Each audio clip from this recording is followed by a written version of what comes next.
It's that time where I have to do one of those like weird fleet update things, also a channel update and an announcement at the end of the video. So if that's all you're watching it for, just skip to the end. Please like and subscribe. Yeah, basically this is a quick, this is supposed to be a quick video, basically giving an update on all the cars, and the goings on in the channel, and just the current state of play. Because as you may have noticed, a lot of the videos I've been uploading recently are probably about 2 months old. They're out of date because I'm just so busy. I don't have a chance to do anything. So this is recorded today. This is the 8th of June. I'm going to go around, look at all the cars, see what's going on. There's been some changes again, and then bring up to date on the channel and the announcement at the end. So the best place to probably start this is outside before people arrive. I may be too late. I'm just going to head out. I've got to go through my piss off and leave me alone chain. Yeah, so outside we have, well, there's a couple of cars, or a couple of vehicles, and a couple of others that you don't know about, really. I mean, you've seen them probably, but I'll explain briefly what they are and what's going on. So yeah, quick update on the BX. Not a huge amount to report, if I'm honest. I haven't really done anything to it except drive it. I did remove, do you remember I had the temporary fuel filter in the engine bay? I had the glass one on top of the rocker cover, and then I had another one before the carb, between the pump and the carb. Well, I've removed that one, so the fine silt is now only being collected by the filter in the carb, which is actually the way it's meant to be. But well, in fact, I haven't touched the fuel system on this now for about 600 miles, I guess. It's actually a positive thing. I think we're probably out the back end of that now. I've got some new stuff to try on these bumpers, some Polytrol, which I've heard good things about. It has been absolutely hacking it down out here. In fact, there is a way of telling when a very early Mark 1 BX has been out in the rain. So ignition on, put the heater fan on. Can you hear that? That funny noise. Yeah, that's water in the heater motor. If you remember the previous video I did when I was mucking around with the washer pump, which I still haven't sorted yet, I showed you the heater motor on this was different because it's a very early BX. Most BXs don't have that. I think that's why, because they fill up with water, which is suboptimal. Yes. Not sure about this one. So yeah, that is of course Vicky. It still works and everything, but the MOT is very much expired, and it's kind of just sat here now because it's just full of holes. The floor, I've cut some of the floor out to start welding it, but it's a big job, and at the moment I'm in two minds what to do with it. On one hand, I think just flog it to the banger racers, because they race old vans around, but I'm quite fond of the old thing. But to be honest, it's a lot of work. I'd love to make something of it, but it's just every panel, it's just full of filler. It's been bodged so many times. You can't get as many panels as you used to. Doors, well, the door's actually wedged shut now. It was hanging off, so that's why that's wedged shut. It still runs, still starts fine. It's still bloody loud, but yeah, nothing's happened with that, and I don't know what will. It may be that I just have to think about replacing it with a more sensible van, which wouldn't be hard because most vans are more sensible than that. You've seen this in the background quite a few times probably. That is, I know it just looks like a Citroen Xantia, and it is a Citroen Xantia, but it's a Citroen Xantia Activa. It's a smashed up Citroen Xantia Activa, which has been written off. This car is here along with another Xantia, which I shall introduce you to in a minute. But yeah, so you knew about this one. You didn't know about the other one, did you? No. It runs, but it's not happy because it's been balked into the side of a Ford C-Max. But I bought this car, it must be 2020, because it was going cheap and I thought I could build something out of it. I love Activas. I've had one before. For those who don't know, because I will do a, I'll go into detail on them in another video. I'm going to do a series on the suspension systems because I'm sick of reading so much inaccuracy, if you like, online. But the Activa, that is the trick one. That is the very clever one. Basically, it has computer controlled suspension like most Xantias or most high-end Xantias, but this one has active anti-roll. It doesn't have active suspension. That's a bit of a myth. The anti-roll system is active, so the car detects that it's leaning and corrects itself via hydraulic rams in the anti-roll bars. It is clever stuff, and it's fiendishly effective as well. It works. But the engine in this is the 2 litre, well, it's a broken one at the moment, but it was a 2 litre turbo 8 valve, known as this CT, constant torque. There's nothing good about them. They pull from low revs. That's the only thing I can say. They're not very powerful. They're exceptionally thirsty. They're probably fairly strong, but it's basically a 205 GTI engine with an iron block in 2 litre form with a little tiny turbo on it. That's all we got in the UK, but in France or other left-hand drive countries, you got a V6 version of the Activa. This is where the plan was going. Hidden in the background is a Xantia V6. This is a UK spec Citroen Xantia V6. Idiot, you just said they didn't do a UK V6. Incorrect. I said they didn't do a UK Activa. This is the factory V6 that we got in this country, and this is the exclusive model, which is basically plush. It's luxury. It's got a 4-speed slush box. It's got hydractive suspension, so it's got computer controlled suspension still, but it's set up for comfort. It doesn't have the Activa gubbins on it. The Activa in left-hand drive countries was this engine with a 5-speed manual box and all the Activa gubbins, so that's the ultimate Xantia. This one is, well, it's high spec. I mean, this is the highest spec Xantia you could get in the UK, but it's not. I mean, this one's a bit of a problem because I can't actually get in this car anymore because the battery's gone flat and the locks don't work. So yeah, I'm gonna have to get inventive. I don't want that to include bricks and windows. It does run. Not, I mean, it runs alright. It's got raspy exhaust and the cam belt is massively overdue, and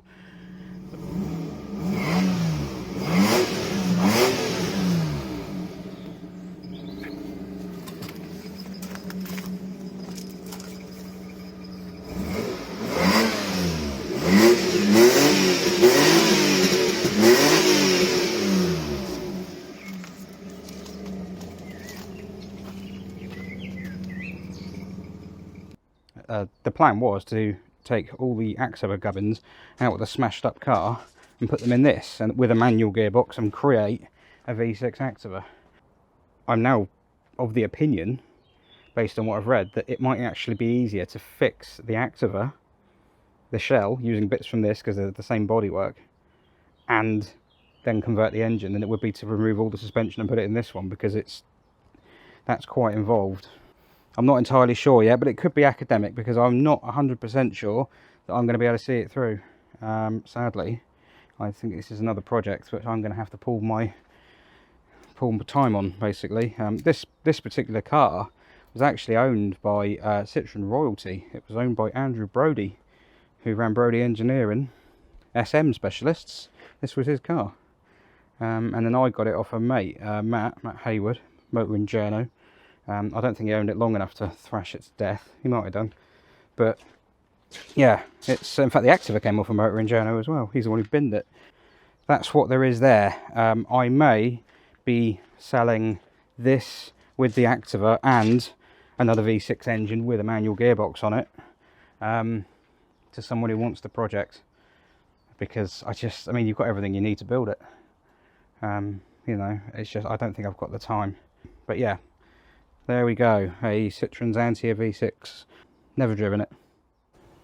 Speaking of projects that I no longer want, somebody please buy that. I put that up for sale, £900. Not a sniff, not a single inquiry, except for a bot. But I was so desperate, I replied to it. I don't know why I did it. I shouldn't have bought it. In my defence, I agreed to buy that, committed to buying it and paid a deposit. I paid too much for it. Well, back before I got the SM. Back before it even appeared on eBay, so I'd already committed to this. Had I known the SM was coming, this certainly wouldn't have been.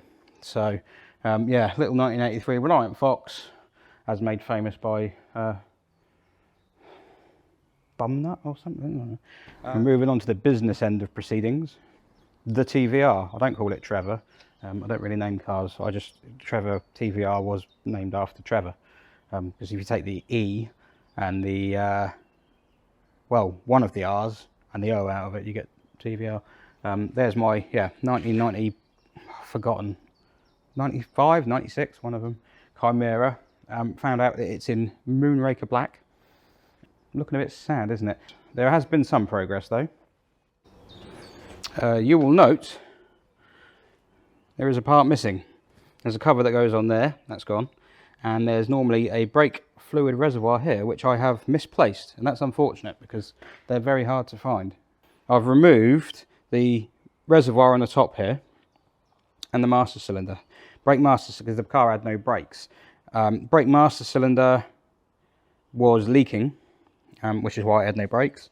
So that is out the way, and I have another one inside. The brake master cylinder on these is from a Ford Fiesta XR2, believe it or not, non-ABS model. Although, to be honest, it's only the port size that makes a difference whether it's an ABS model or not, so you could just change the pipes inside. Because the TVR there's pipe work. That's the hose for the servo. There's the servo in there. Fun getting that out. You have to take the pedal box out and go out from the inside. Yeah, it's got pipe work here that goes to the master cylinder, and then that all moves inside the inner wing to this manifold they have down here, which you can't even see, and which is a bulkhead connector, and then all the hoses come off of that. The 3 brake lines and the clutch pipe come off of that. So I've got a new master cylinder. I've got another servo I can put in it. I've got an old, used, but good, servo. So I've just got to get that done, but it means taking the pedal box out, and then that'll be rubbing that down and painting it and everything like that. So that's all going to get involved. And when you take the pedal box out, you've got to take the steering column out. Of course, that makes the car immobilised, because you can't steer it to push it. I mean, you could use your hand on the wheels, but it makes it a pain to push around. But I do plan to do that. I do plan to see that through. Once I've got the brakes sorted, I have a bit overexposed now. I had to put the settings up because I'm indoors. The headlights, wow, that is bright. The headlights, the reflectors need changing. The roof is screwed, like that.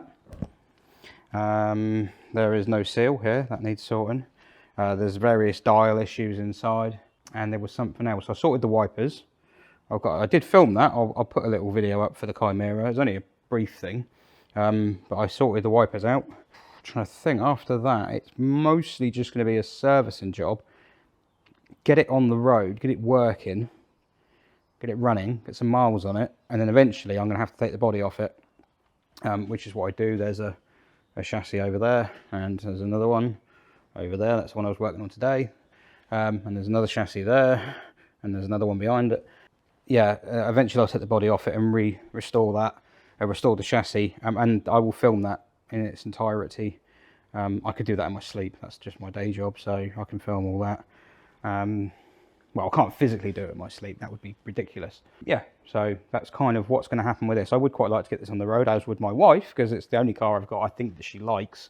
On a rare occasion you get a kid for your weekend, you can take the roof off and go and bimble around in it. But having said I'm going to focus on this and leave the imp. I'd originally said I was going to get the imp sorted, Hilda, and then I said actually no, I'm going to leave Hilda and do this because there's less to do on it. I've now pulled Hilda out again. The reason I've pulled dear Hilda out of its hole at the back of the workshop is because there's been a change in circumstances. So the story goes, in 2020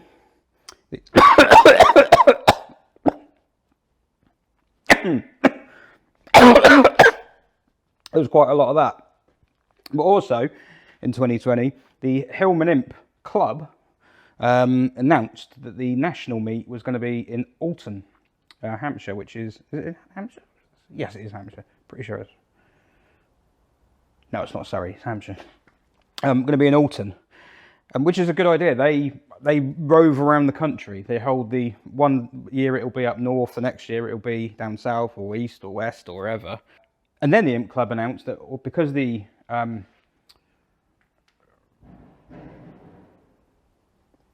explosion. The Imp Club announced because the meet was in Alton, just over the road, kind of, a bit further than that, in West Sussex is Goodwood Motor Circuit, and they had arranged a track day at some ridiculously cheap price, which I have paid in 2020. And something happened in 2020 involving coughing, and that got postponed. I got a message through probably a couple of weeks ago, no, maybe slightly more, saying, good news, we have rearranged the track day, and it's going to happen on the end of July. I think was it the 22nd or something? Anyway, end of July. This is bad. The reason it's bad is because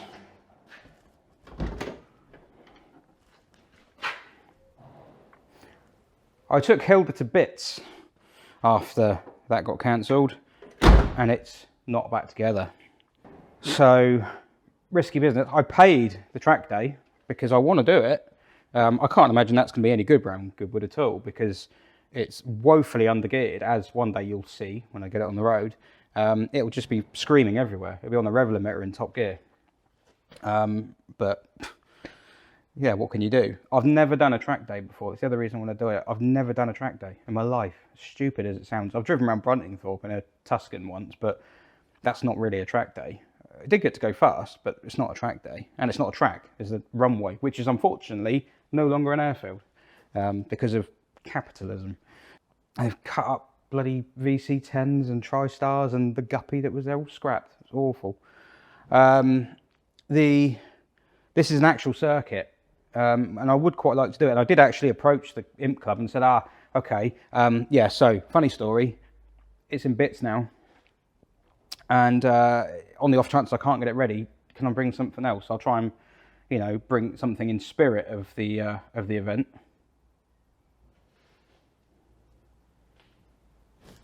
And they said no, which is a bit of a bummer, but I think it's because they've got a really good deal on it.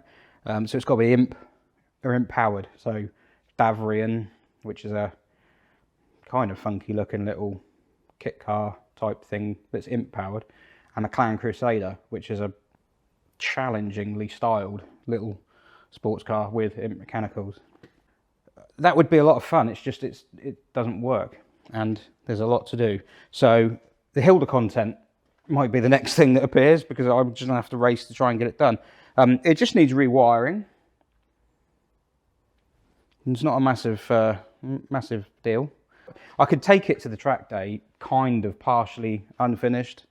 I don't have to fully finish everything, but yeah,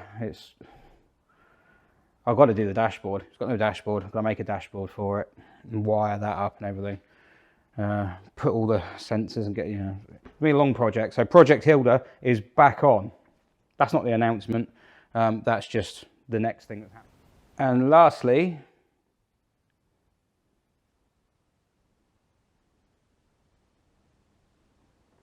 yeah, well, as you can see, not much. A little bit more. It has no wing, no wing. So the wings have been removed. It looks dramatic, but the wings just come off in complete sections. So it looks more dramatic than it is. It's literally just taking off the wings. I've not done anything else on it. I've uncovered a little bit more history, which I shall share at some point. Yeah, I've not really done much at all. I just haven't had time. I haven't had the time. This was all lovely and clean. All of this.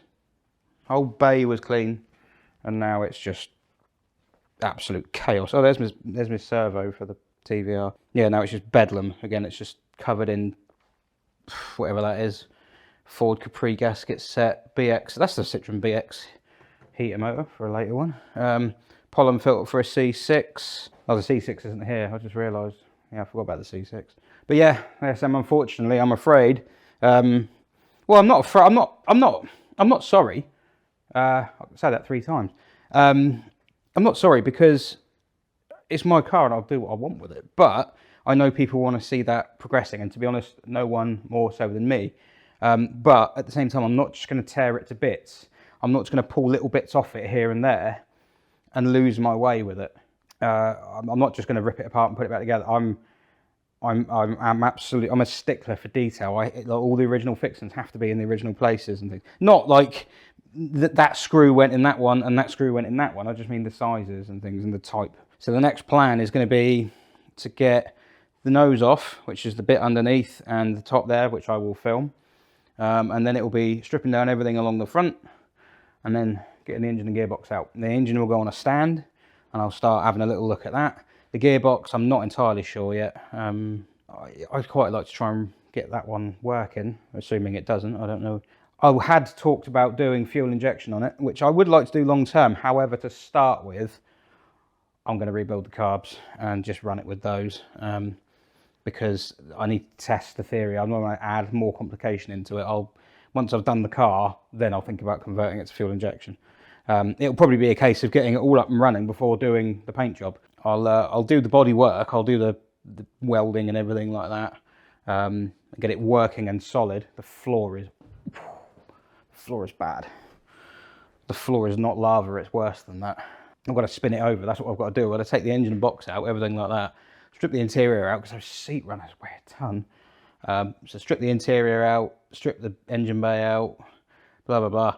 Pick it up, take the suspension off and whatever. Either make a spit roast or buy one. Flip it over, do the floor, blah blah blah. And then when I've done the floor and everything and it's solid, then I'll probably put it back together like this to make sure it works in basic form. And then it may even get stripped down again to go for paint, but we'll see. So yes, apologies if you are looking forward to seeing more on that. There will be some stuff on that, but it's just we're going to have to wait a little bit longer.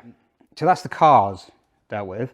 If you want to know more about any of the cars, I've revamped the playlist thing. The playlists on the channel, they're not finished, but there's 3 main sections: tinkering, talking and waffling, and driving. So if you want spanner work, you go in tinkering. If you want just meaningless garbage like this, you go in waffle, talking. And if you want, well, driving is mostly the POV drives that I will quite enjoy doing, actually. I'll probably start doing some more of those. They're all in the driving section. But of course, there's a lot of cross-contamination because if you're driving a Citroen, there's a Citroen playlist called the Double Chevron Archive. There should be a TVR playlist on there. So of course, some of the TVRs are in POV or in tinkering. And then there'll be a waffle one when I talk about doing the books. I'm doing another book at the moment, and the books I've already done on the TVRs. You know, if you're fairly new to the channel, the first videos that were done were SM based. And then I started prattling around in the BX, the Mark 1, which went back on the road in May 2021. And I have plans for that car. I don't know, I'm not going to be keeping that car forever. It's probably going to be sold either, well, worst case scenario this year, or if my plans work out, next year, because I can't keep them all. It's just getting silly. So I'm starting to have scratched my itch with it. I've done 5,000 miles on it in 1 year, so that's scratching an itch pretty well. And then I can't even remember what I did after that, to be honest with you. Cecily. So the Cecily videos aren't finished, as you may have noticed, and I apologise to anyone who's been watching those and is waiting. I can't imagine many people are. Well, basically, when I started shooting the Cecily videos, there was a hell of a lot of waffle, and I basically filmed myself doing the entire job. So there is hours and hours and hours and hours of meaningless footage that needs sifting through. So they take ages to edit.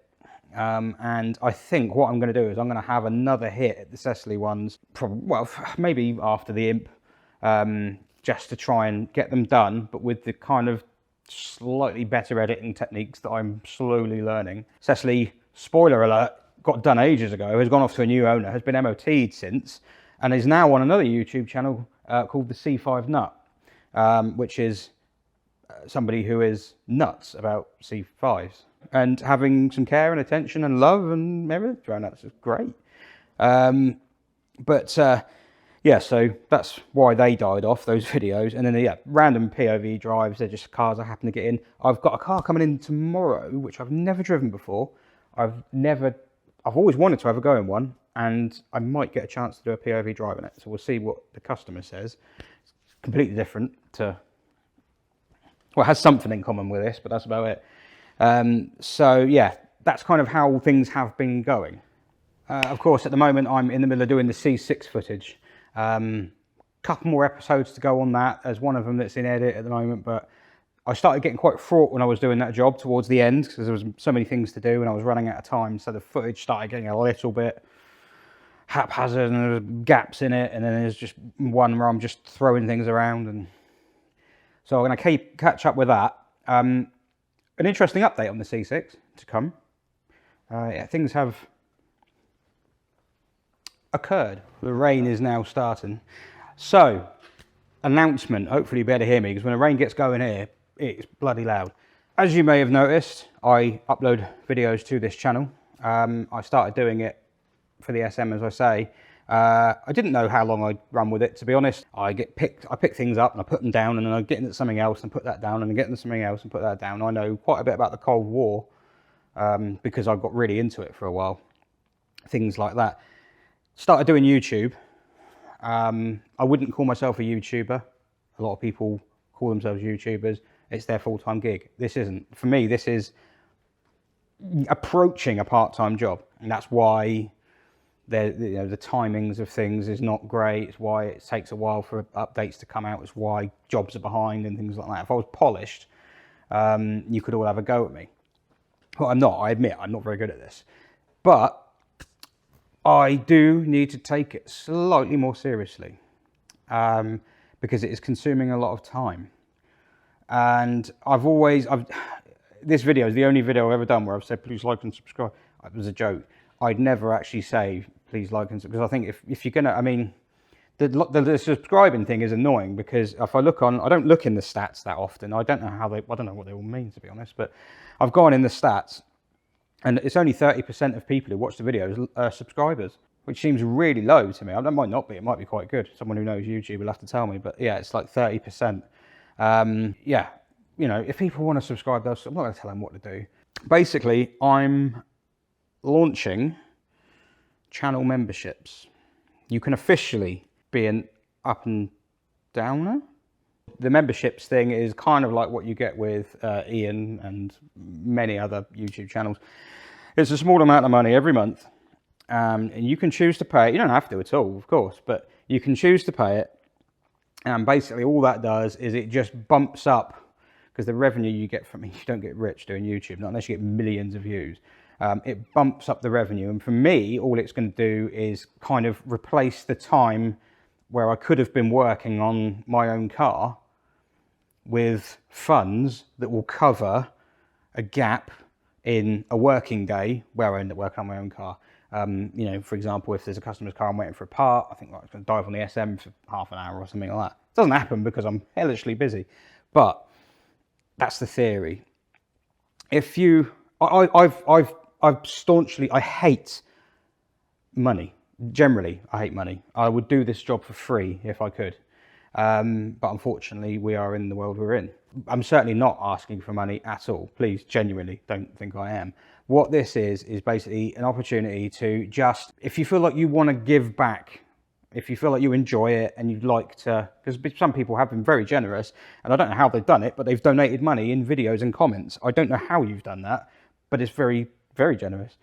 Basically, yeah, the memberships thing will just be a way of, you get a little badge, and you are basically like one of the founding people behind the channel, if you like. I don't ever anticipate this is going to grow into a huge channel. It's grown way bigger than I thought it was going to start with, so that's something. But yeah, basically the memberships is much like it is with the other. There is absolutely no obligation to do it whatsoever, to the effect that unlike most people, I won't do early release videos for members, because I think, well, like some people won't be members because they can't afford it. It's $2.99 a month, but I don't know everyone's situation. Some people may struggle with $2.99 a month. You're not over a barrel. It's there's no obligation in it at all. It's a completely voluntary thing. And it's just kind of in a way like until recently I was, I'll get onto it in a minute, Patreon, but I was supporting BOM with Project Binky through Patreon. Up until recently, I had to knock it on the head recently because I've had to just cut back some of the things I'm doing every month. But basically, I felt like I wanted to give something back because I was enjoying the videos and I was watching everything and my lunch breaks and I was learning from them and I was being inspired. Nothing is too crazy. If you want to make a bracket for that bracket, do it. Go for it. And I genuinely believe I learned things and it improved my output from watching it. So I gained from it and therefore I wanted to give something back. So I've been on Patreon for probably a year or so. And also I'm a channel member on Hubnut. Still a channel member on Hubnut, not through this, through my other home personal YouTube account. Because again, Ian it's his full-time gig now and he's been traipsing around the world and he's been driving through Europe and he's been test driving all these cars and you don't get a huge amount of money for this. His is cheaper than mine. His is $1.99 a month. And you probably get early access. So really, this isn't good value for money at all. But for channel members, it's that opportunity. If you think, oh, I really want to do something, but I don't know what to do. Well, then do that. I mean, just subscribing helps. Subscribing helps. Liking the videos, watching the videos, writing the comments. I try and reply to every single one or acknowledge it with one of the little heart things. So I will read them all. I read every single one. I don't always get the time to reply to them. And if you've written a comment and I've replied to it, I don't get notifications that you've then replied to that reply, which is stupid. You have to go through and search them out for that. So I'm not ignoring anyone. That's just how that works. But yeah, the channel membership, you have to get some benefits, obviously. So you don't get early access to videos. I'm not doing anyone early access to videos.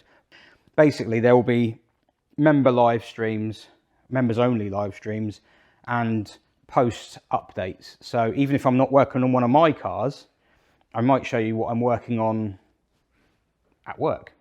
You know, there is some interesting stuff here. It's all in bits. It's just bits of cars, but it's interesting. So yeah, basically that's what that is. You have the opportunity to support the channel, become a member of it. And I'm now putting this officially on record. I keep getting asked about merch. If I get to 10,000 subs, and I said this before as a joke because I genuinely didn't think I would. I think I said for 100,000 subs I'd dress up in like one of them swimsuits from that woman posing next to the SM and recreate that. I mean, you really don't want to see that. But 100,000 subs, I'd do that. I'm quite confident I'm not going to get there. But 10,000 subs, I joked, said I'd do merch. And now I'm over halfway there. I didn't think I'd get past 1,000. I thought I might get like a few hundred. So in the event that the channel gets to 10,000 subs, I will launch merch. I will do merch. I will do the t-shirts mainly. I've got t-shirt ideas in my head actually, so I've got things I can do. I'll do t-shirts and hats and whatever. I'll ask Ian how you do it all. That's a commitment now. I'm putting it out there on record. 10,000 subs, I will do it. In fact, to be honest, if that's 70% who haven't subscribed, who watch the videos, subscribed, I'd probably be on, well, I can't do maths, but probably 20,000 subscribers. So, yeah, it could happen. I kind of hope it doesn't because I've got tons to do already. But yeah, channel memberships is the main thing. That's the big announcement. You can be an official member. I will work out how to use Patreon if you prefer Patreon. Again, not big numbers on there. I'm not going to be going, oh, you can join for like £20 a month or something. No, it's like $2.99 or something like that. Channel memberships will be launching. I can't give you an exact date, but it will just appear. There'll be an announcement post. I don't know what I'm doing. I'm going through it at the moment, turning it all on. You have to get approved. There'll be an announcement post, and then you can officially join my snotty little crew. And then, yeah, it doesn't really change anything. It just gives you, there will be members only chats, as I say. I'll try and do one a month. I can't guarantee it. It might be one every 2 months. I will still do occasional live streams that are just open for everyone. I'm not, I'm certainly not excluding anyone.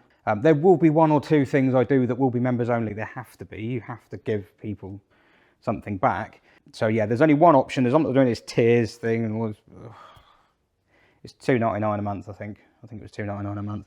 So yeah, if you feel you want to do something, because I have been asked about this, people have said, I want to support them, why are there no ways to support you and everything, and I don't want to take people's money, but I do have to now understand that there are, in situations like with Bad Obsession or with Hubnut, where I felt better giving something, I have to think from that point of view. There may be people who want to do that. And if we get to 10,000 subs, which I'm not entirely certain I will, so I'm less confident now than I was that I won't get there.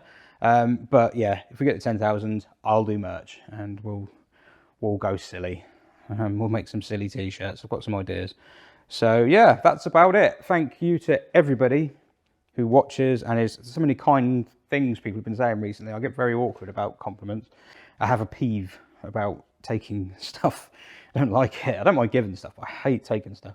Yeah, that's about it. Thank you so much for watching. And if you made it this far, I was going to say you're committed, but you probably should be committed. But my instinct is to carry on doing what I'm doing exactly as I'm doing it. And then for members, there will just be additional things. So I'm not going to take anything away from other people. Right, it is time to end the video. Thank you for watching. I am due home now. So yeah, bye for now. Oh, and if you skip to this part, you really, really just, yeah, yeah.